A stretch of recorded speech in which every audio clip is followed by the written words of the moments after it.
मेरा काम फैक्ट बताना है।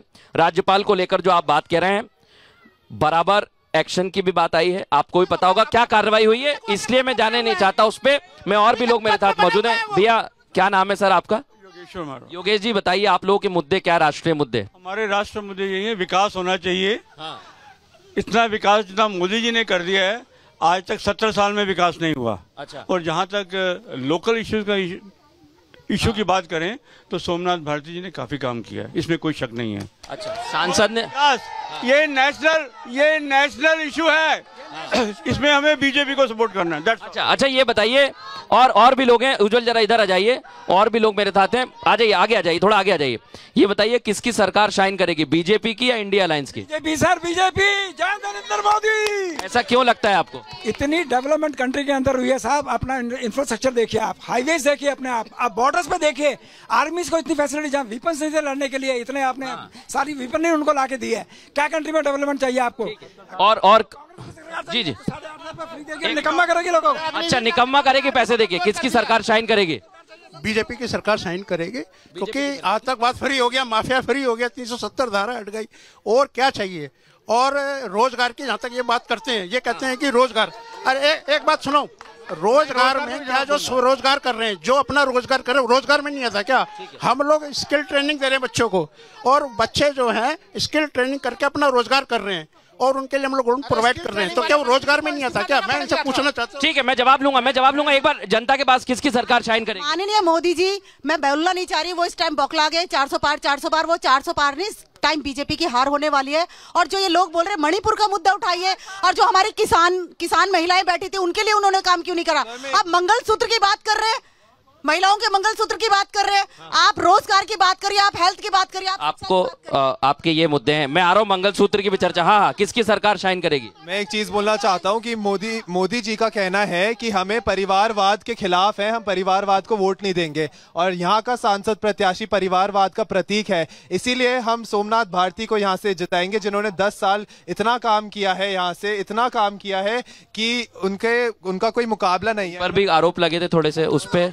हर घर का मुद्दा है, हर घर में क्लेश होता है, वो मुद्दा नहीं। ठीक है, ये हर घर का मुद्दा होता है, चल जाता है। शिवम जी, आपसे लगातार सवाल किए जा रहे हैं, सोमनाथ भारती ने बहुत काम किया, तो ये चुनौती तो नहीं होगी आपके लिए? धारा 370 देश में किसने खत्म करी? आ रहा हूं मैं, किसने खत्म करी? हिंदुस्तान की संस्कृति का सम्मान अयोध्या में भगवान राम का मंदिर किसकी सरकार के दौरान बना? हाँ, इसका जवाब दीजिए। अच्छा, अगर हिंदुस्तान की संस्कृति को हम बचाएंगे, हिंदुस्तान के बॉर्डर्स को सुरक्षित हमारी पार्टी ने किया, हमारी सरकार ने किया। आज विश्व में जाते हैं प्रधानमंत्री मोदी तो डंका बोलता है, डंका। जवाब ले रहा हूं, आपको वीजा नहीं देते थे। एक मिनट, वो अकेले हैं, आप 3 लोग हैं, वैसे ही गठबंधन चल रहा है, सुनने से काम बनेगा नहीं। अब क्यों बोल पड़े? 3-3 लोग आ गए हुए, 3-3 लोग कितने? मैं इसको कंडक्ट करा रहा हूं, मेरी जिम्मेदारी है सबको बराबर समझ। मैं ये कह रहा हूं, आपने कहा रोजगार की बात, मुझे इस बात का जवाब दे दीजिए, यही दे पाए या दे पाए? ठीक है, सही है जवाब। की बात में एक बार मैं प्रश्न पूछ रहा हूँ, हिंदुस्तान के अंदर में जितने स्टार्टअप हमने बनाए हमारी सरकार के दौरान में बने क्या? जवाब ले लेता हूँ, जवाब। कौन सा रोजगार चाहते हैं आप? जवाब एक एक करके। सरकारी नौकरी। इनके 3 सवालों के जवाब।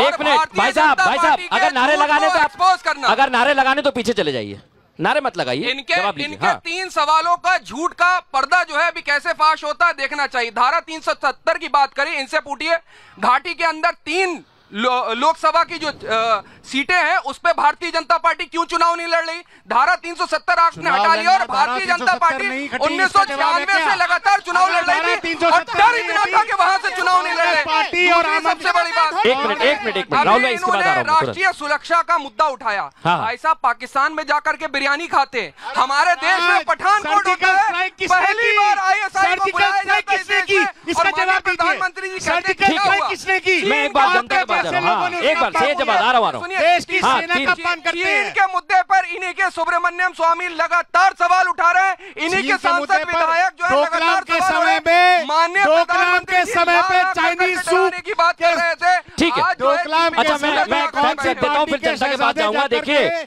इतना मुद्दा पी रहे थे, जवाब दीजिए। ठीक है शिवम भाई, एक मिनट, मैं और भी लोग मेरे साथ मौजूद है। देखिए, राष्ट्रीय मुद्दों पर चर्चा हो रही, भाई साहब बड़े नारे लगा रहे थे, क्या कहेंगे भैया? क्या नाम है आपका? मेरा नाम रोहित सिंह है। रोहित जी बताइए जरा क्या मुद्दे आपके हैं? देखो मेरा मुद्दा है, क्या मोदी सरकार बताए आगे महंगाई होगा कि नहीं होगा?